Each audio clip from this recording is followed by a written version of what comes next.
Proposal penelitian, pengaruh kebijakan sekolah gratis terhadap prestasi belajar. Tujuan penelitian ini yang pertama untuk menemukan seberapa besar pengaruh kemampuan awal terhadap prestasi belajar siswa sebelum kebijakan sekolah gratis dijalankan.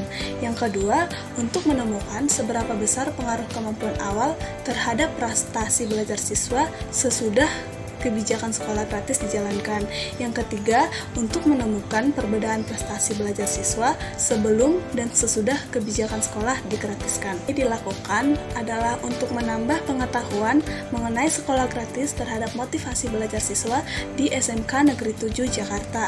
Yang kedua, menambahkan pengetahuan mengenai perencanaan dan pelaksanaan suatu penelitian. Dan yang ketiga, mengembangkan motivasi dalam belajar siswa di SMK Negeri 7 Jakarta. Waktu dan tempat penelitian ini dilakukan di SMK Negeri 7 Jakarta yang beralamat di Jalan Tenggiri nomor 1, RW 6, Jati, Kecamatan Pulau Gadung, Kota Jakarta Timur, Daerah Khusus Ibu Kota Jakarta. Pendidikan merupakan bagian yang sangat penting dan tidak bisa ditawar lagi, sehingga setiap warga negara Indonesia wajib mengenyam pendidikan. Untuk mewujudkan agar seluruh warganya dapat mengenyam pendidikan dengan baik, maka pemerintah membuat kebijakan sekolah gratis. Tapi, perlu dicermati, kebijakan sekolah gratis bukan pendidikan gratis, karena pendidikan tidak ada yang gratis. Hanya saja, dalam praktiknya biaya dibebankan ke dalam anggaran pemerintah, sehingga rakyat tidak perlu membayar apapun untuk biaya pendidikan.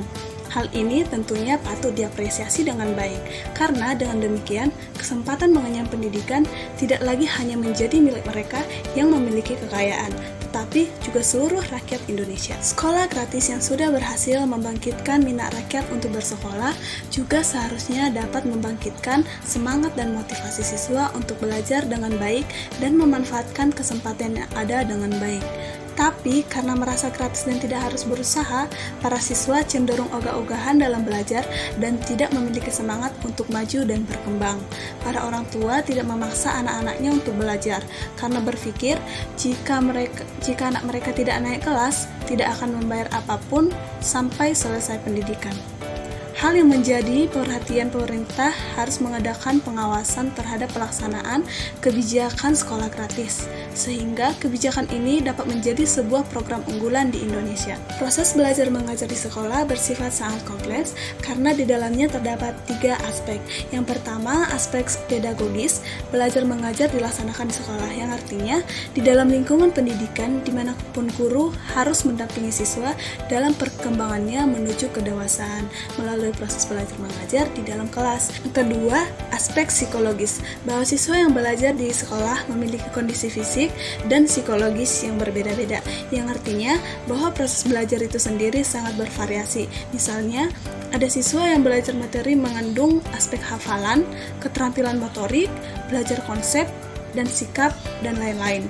Adanya kemajemukan ini menyebabkan cara belajar siswa harus berbeda-beda pula, sesuai dengan jenis belajar yang sedang berlangsung.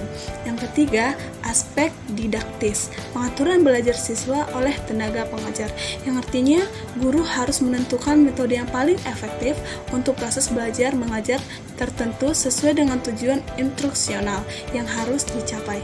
Faktor yang sangat menentukan prestasi belajar siswa adalah motivasi siswa itu sendiri untuk berprestasi. Motivasi sendiri merupakan perubahan tenaga di dalam diri seseorang yang ditandai oleh dorongan. Sering dijumpai siswa yang memiliki intelijensi yang tinggi tetapi prestasi belajar yang dimilikinya sangat rendah akibat kemampuan intelektual yang dimilikinya kurang berfungsi secara optimal. Salah satu faktor pendukung agar kemampuan intelektual yang dimiliki siswa dapat berfungsi secara optimal adalah adanya motivasi untuk berprestasi yang tinggi di dalam dirinya. Penyusunan program pembelajaran yang baik memerlukan 2 macam informasi. Yang pertama, tujuan pembelajaran khusus, yaitu kemampuan, keterampilan, dan sikap yang harus dimiliki oleh siswa manakala ia telah selesai mengikuti suatu program pembelajaran. Yang kedua, kemampuan awal dan karakteristik siswa, yaitu pengetahuan dan keterampilan yang relevan, termasuk di dalamnya latar belakang informasi karakteristik siswa yang telah ia miliki pada saat akan mengikuti suatu program pembelajaran. Menurut teori konferensi yang dikemukakan oleh William Stern yang dikutip Salahuddin menyatakan bahwa manusia pada dasarnya mempunyai kemampuan dasar yang baik atau sebaliknya.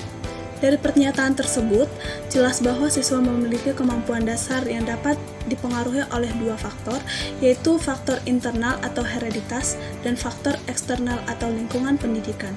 Hal tersebut berkaitan dengan kemampuan awal siswa, yaitu apabila siswa mempunyai kemampuan dasar yang baik, maka perkembangan selanjutnya akan mengarah pada keberhasilan. Sekolah gratis merupakan kebijakan pemerintah dalam hal membebaskan seluruh biaya pendidikan bagi rakyat. Dalam hal ini, beban pendidikan tersebut ditanggung oleh anggaran pemerintah. Sekolah gratis mulai diterapkan mula-mula untuk siswa sekolah dasar dan akhirnya meningkat untuk siswa SMP, SMA, dan juga SMK. Sekolah gratis merupakan sebuah kebijakan yang dilandasi kepedulian pemerintah terhadap nasib rakyat Indonesia.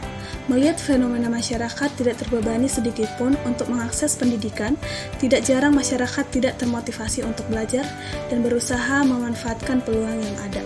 Kecenderungan ini kadang berimbas pada prestasi belajar siswa, yang artinya mereka yang bersekolah gratis memiliki kecenderungan masa bodoh dan enggan berusaha.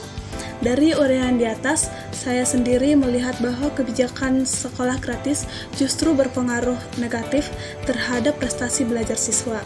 Artinya, dengan melaksanakan sekolah gratis, prestasi belajar siswa justru akan semakin turun. Penelitian ini merupakan penelitian survei ex post facto, yaitu penelitian yang digunakan untuk memperoleh suatu fakta tentang gejala atau permasalahan yang timbul dengan membandingkan kondisi-kondisi yang ada dengan kriteria yang telah ditentukan antar masing-masing variabel yang ada dalam penelitian ini. Data yang akan kita gunakan dalam penelitian ini bersumber dari guru atau kepala sekolah, yaitu dengan cara meminta hasil kemampuan awal dan meminta data prestasi belajar seluruh siswa melalui ledger yang dimiliki oleh setiap guru. Setelah data didapatkan, akan dilakukan uji prasyarat analisis data, yaitu uji normalitas, uji homogenitas, dan uji literalitas. Penelitian adalah alat atau fasilitas yang digunakan oleh peneliti dalam mengumpulkan data agar pekerjaannya lebih mudah dan hasilnya lebih baik, dalam arti cermat, lengkap, dan sistematis sehingga lebih mudah untuk diolah. Guna mengukur pengaruh sekolah gratis terhadap motivasi belajar siswa, di SMK Negeri 7 Jakarta dilakukan terlebih dahulu uji validitas dan reliabilitas. Validitas menunjukkan sejauh mana ketepatan dan kecermatan suatu alat ukur dalam melakukan fungsi ukurnya. Sedangkan reliabilitas menunjukkan sejauh mana pengukuran dari suatu tes tetap konsisten setelah dilakukan berulang-ulang terhadap subjek dan dalam kondisi yang sama. Uji reliabilitas dilakukan untuk menunjukkan tingkat kemantapan dan ketetapan hasil tes.